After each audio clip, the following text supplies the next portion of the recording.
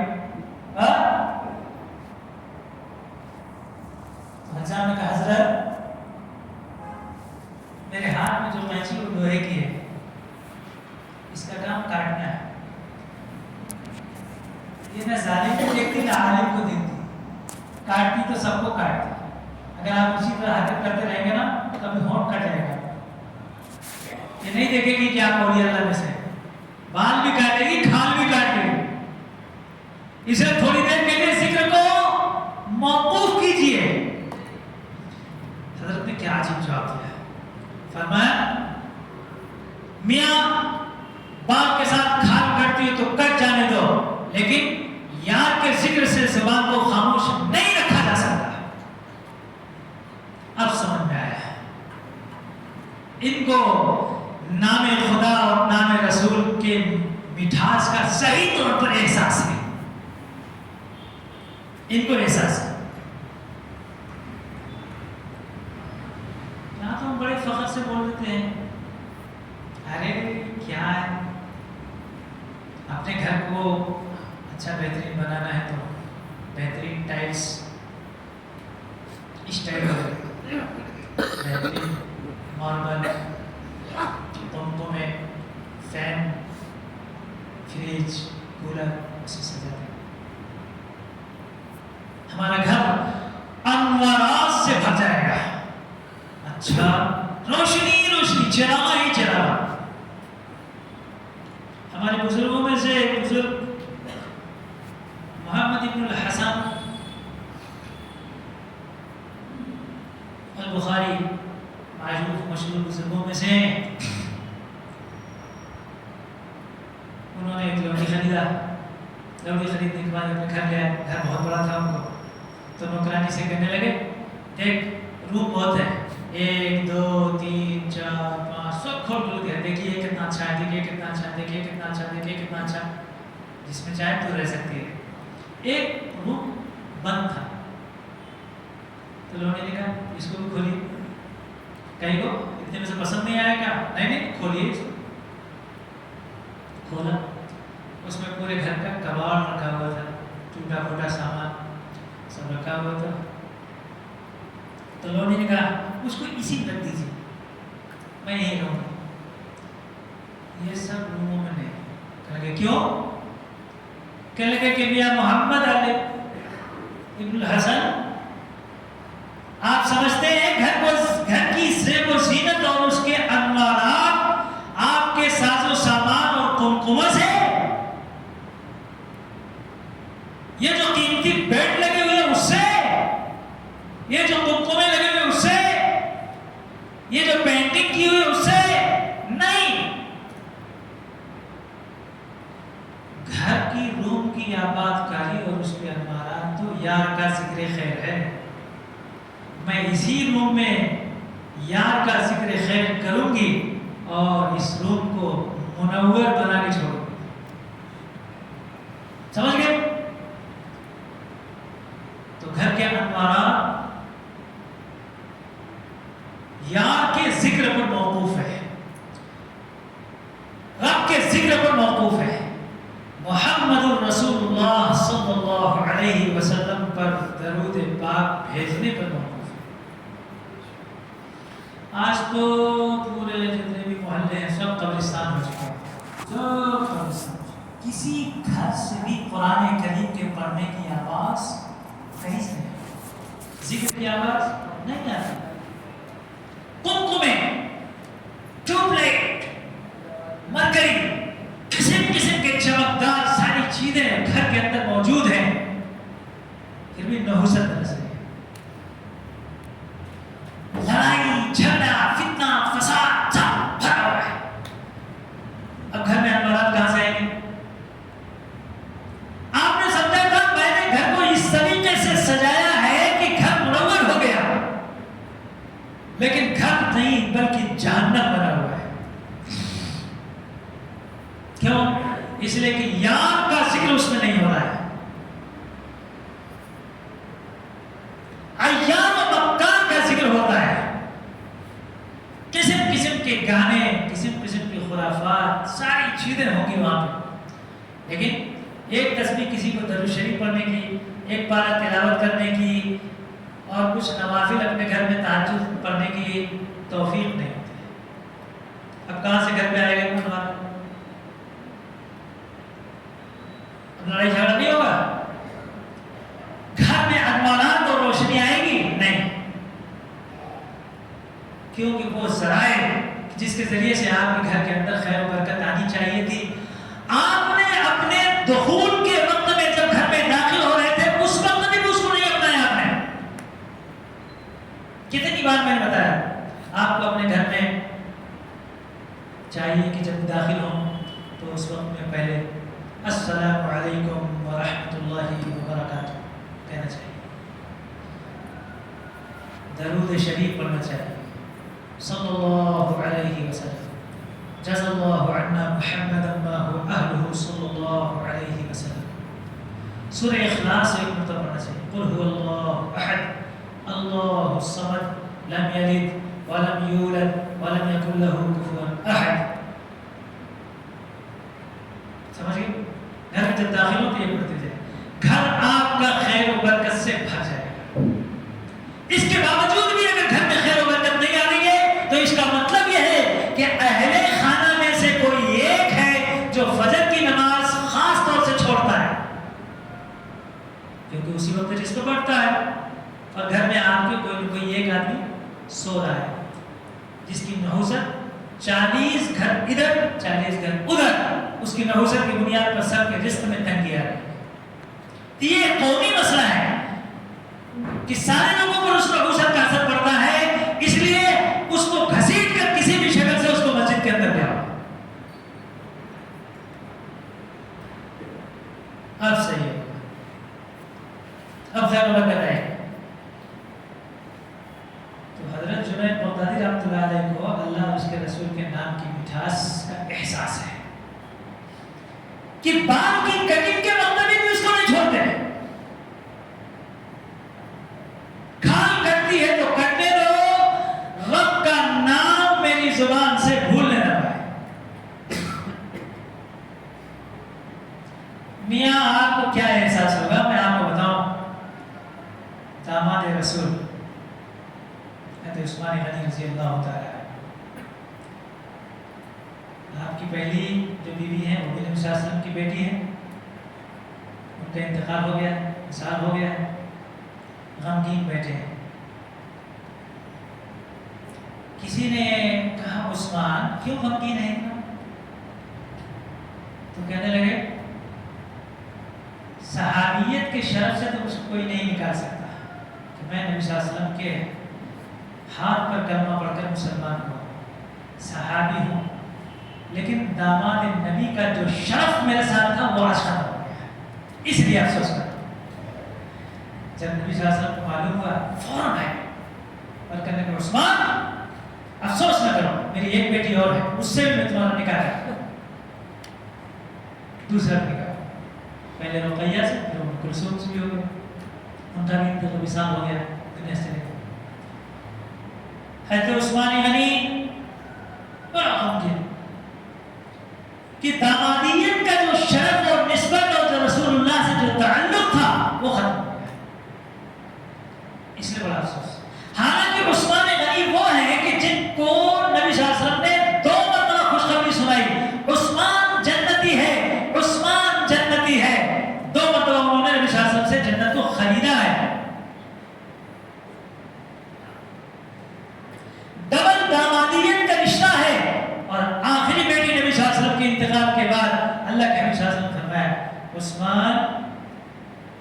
میرے اور بیٹیاں ہوتی تو اگر میری 40 بیٹیاں بھی ہوتی تو سب عثمان غنی کے نکاح میں دے دیتا ہے، ایک ہی بات ہے،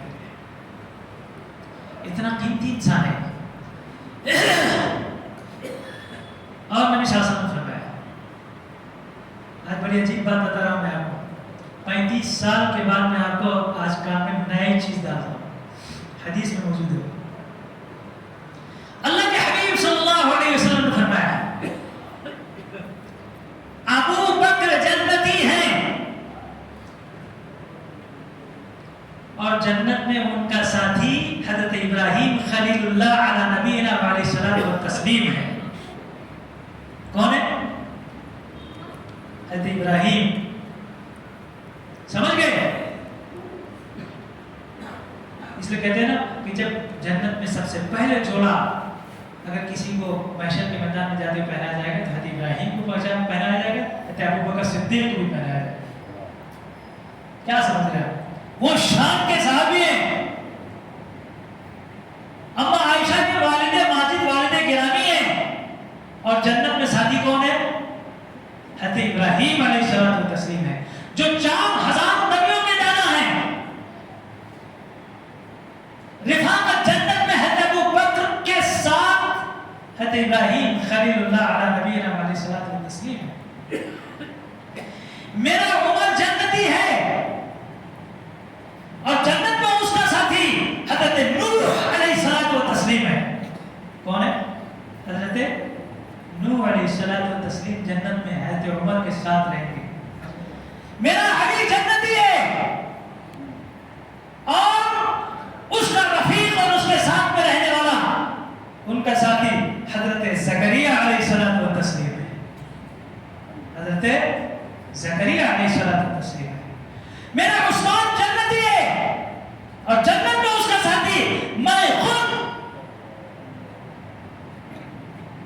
محمد عربی صلی اللہ علیہ وسلم۔ کون ہے؟ حضرت عثمان غنی ہے، جن کو اللہ کے نبی صلی اللہ علیہ وسلم نے 2 مرتبہ جنت بیچی ہے، اور آج فرمانے اللہ کے نبی صلی اللہ علیہ وسلم جنت میں کسی اور کے ساتھ رفاقت نہیں اختیار کروں گا، میرا رفیق اگر کوئی جنت میں ہوگا تو عثمان غنی ہوگا، اس کی جنت میں اس کے ساتھی میں بن کر رہوں گا۔ داماد رسول ہے، 2 مرتبہ جنت خریدا ہے، نبی صلی اللہ علیہ وسلم رفیق ہیں، اور اس کے باوجود حالت یہ ہے کہ قبرستان کے اندر جب تشریف لے جاتے ہیں تو سب سے زیادہ کنارے بیٹھ کر رونے والا اگر کوئی انسان ہے تو حضرت عثمان غنی ہے۔ حضرت عثمان غنی ہے سب سے زیادہ۔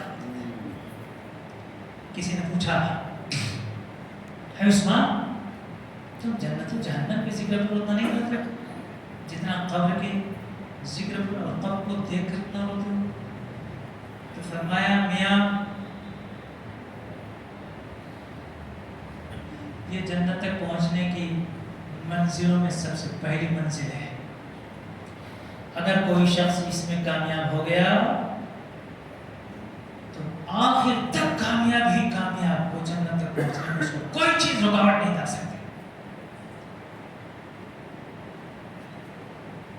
یہ اوریجنل لوگ ہیں جن کو اللہ اور اس کے رسول کے نام کی محبت کا مٹھاس کا صحیح طور پر احساس ہے، یہ جانتے ہیں۔ آپ اور ہم کو کہاں معلوم ہوتا ہے؟ بڑے ڈرنے کی چیزیں رہتی ہیں۔ قیامت کی ساری نشانیاں پوری ہو چکی ہیں، کوئی ایک نشانی چھوٹی نشانی میں سے باقی نہیں رہ گئی ہے، سب پوری ہو چکی، سب پوری ہو چکی۔ یہاں تک کہ باپ کے ساتھ اس کی بیٹی کا نکاح ابھی اسی ہفتے میں ہوا ہے، سنا ہے آپ نے کبھی؟ زنا تو ہم سنتے تھے، لیکن کھلے عام بیٹی کے ساتھ نکاح یہ ہفتے میں ہوا ہے، اور بارات میں لوگ موجود ہیں باقاعدہ۔ آپ کیا سمجھ رہے ہیں؟ بے حیائی اور بے شرمی اس حد تک آ گئی، ٹرینوں میں زنا کھلے عام۔ اب سنتے ہیں باپ بیٹی کا زنا، بھائی بہن کا زنا، تو بہت زیادہ ہو گیا ہے۔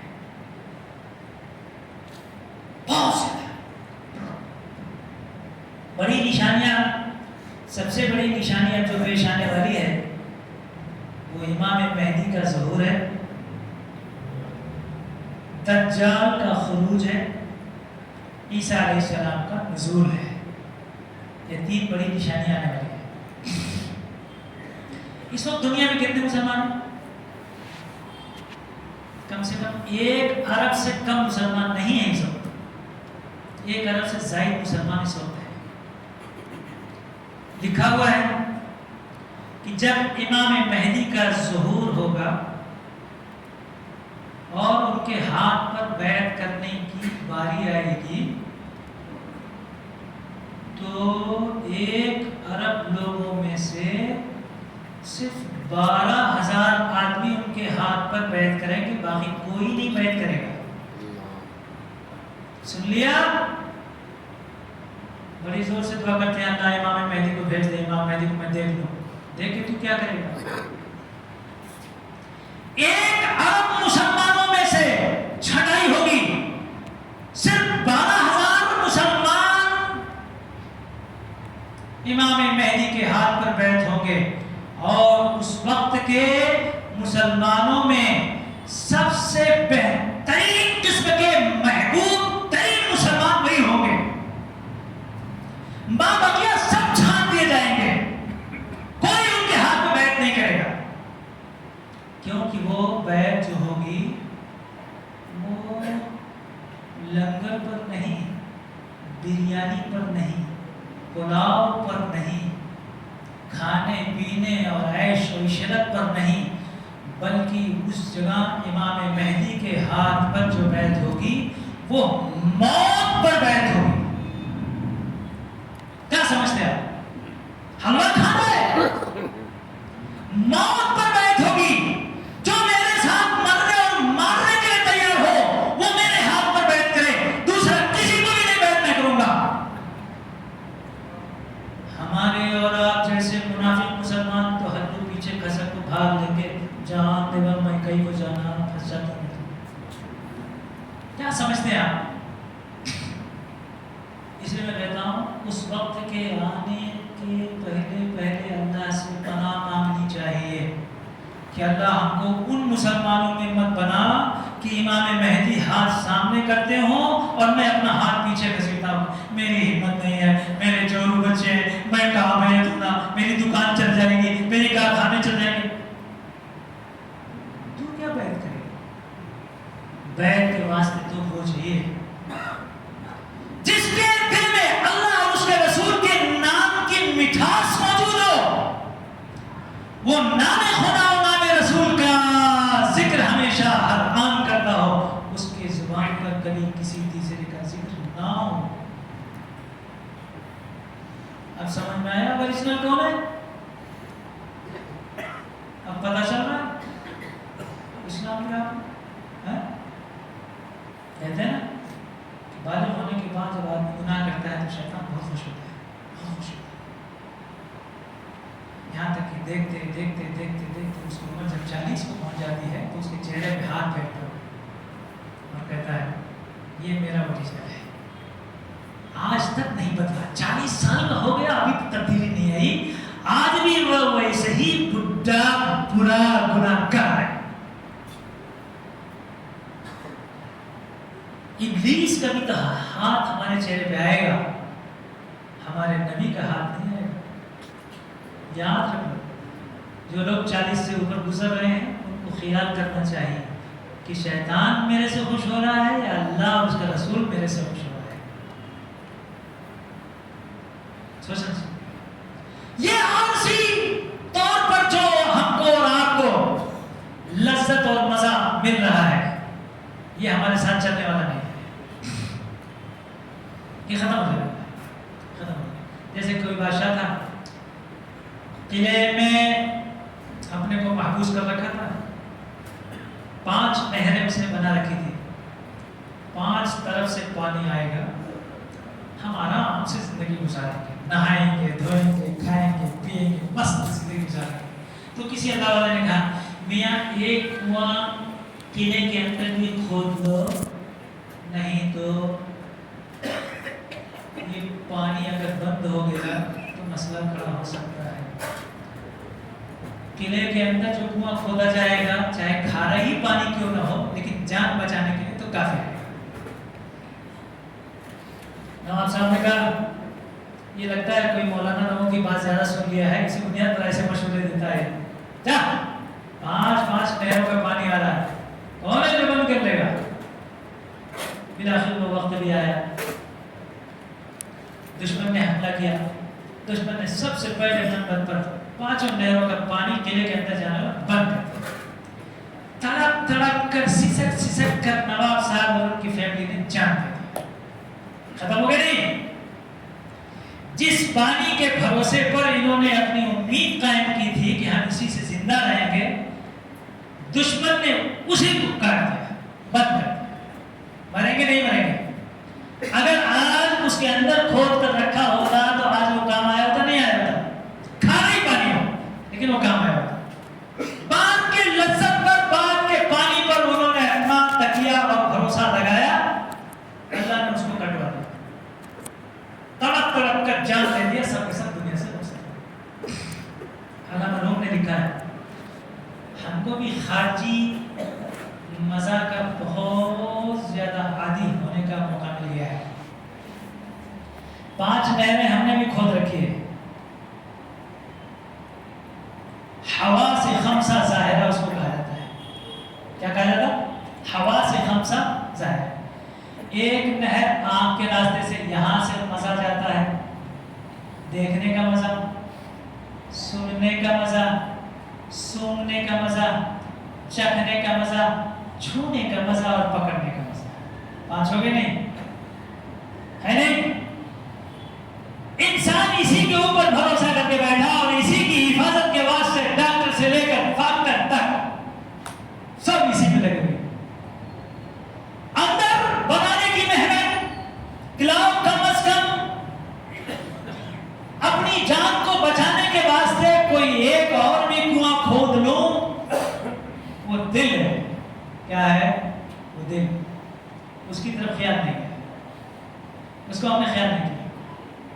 جب موت کے فرشتے نے آ کے گلا پکڑ کے دبایا, آنکھیں کھلی ہے, دادا دیکھو, دکھائی پڑ رہا ہے, ختم. ابا سنو, ختم. منہ میں ڈال رہا ہوں, ٹیسٹ دیکھو کیسا, بتاؤ, ختم. ناک میں شمار دکھا رہا ہوں, ادھر سنگو, ختم. ہاتھ اٹھا کے پکڑو, ختم. ایک موت کے فرشتے نے خالی گلا پکڑ کے دبایا ہے اور پورے 5 نہروں کا ٹیسٹ ختم. اگر ہم نے دل کے اوپر کچھ محنت کر رکھی ہے تو جو ہمارے ساتھ جانے والا وہ ایمان جو اندر ہے اس کے اوپر ہم نے اگر محنت کی ہے تو وہ ہمارے ساتھ جائے گا, وہ ہمارے ساتھ جائے گا. اللہ ان 5 چراغوں کو بجھائے گا اور دل کے چراغ کو روشن کرے گا, جو قبر میں بھی, حشر میں بھی, ان صراط پر بھی, اور جاتے جاتے جنت کے راستے تلک ہر جگہ ایک ایسا چراغ دل کا جلائے گا, اس روشنی میں یہ چلتا ہوا چلا جائے گا جنت. اس لیے میرے دوستو, اللہ اور اس کے رسول کے نام کے مٹھاس کا احساس ذرا پیدا کرو, دل پر محنت کرو, وہ کام آنے کی چیز ہے, وہ کام آنے کی چیز ہے. باقی اور چیزیں ہماری زندگی خارجی ہیں, آج دکھتی ہیں کل ختم ہو جائیں گی. اس مٹھاس کا احساس جس کے دل و دماغ پر ہو گیا, انشاءاللہ سب انشاءاللہ دنیا میں بھی کامیاب و کامرا ہے, قبر میں بھی, حشر میں بھی, میزان عمل پر بھی, اور صراط پر بھی, جنت میں بھی, ہر جگہ کامیاب ہے. اللہ ہم سب کو نام محمد, نام خدا, ان دونوں کی شیرینی اور اس کی مٹھاس کو اپنے اندر, اس کا احساس بیدار کرنے کی توفیق عطا